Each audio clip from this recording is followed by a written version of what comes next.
Welcome to the Genius Factory. Enjoy the video. You start by giving Wallpaper Engine the rights it needs. Run the app as administrator so it can modify lock screen behavior. This avoids permission errors. Once done, open Windows Settings and enable the option that allows desktop apps to show on the lock screen. Meanwhile, pick a wallpaper suited to your monitor ratio so it won't stretch. Import or adjust resolution inside Wallpaper Engine so playback looks crisp. Now configure Wallpaper Engine itself.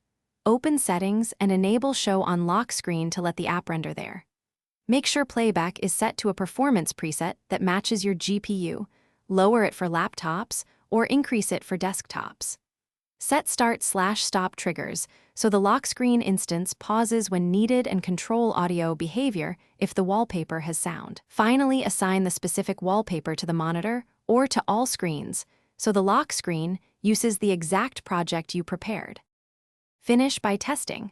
Lock the PC with Win+L and confirm the selected wallpaper displays. If it doesn't appear, restart Wallpaper Engine as administrator and toggle the lock screen option off and on to force re-registration with Windows. Make sure no screen locking or security software blocks desktop overlays. Temporarily disable such apps to test. If problems persist, check group policy or enterprise restrictions. These often prevent third-party apps from modifying the lock screen, so contact your admin if needed. Thanks for watching. If you found this helpful, don't forget to like and subscribe.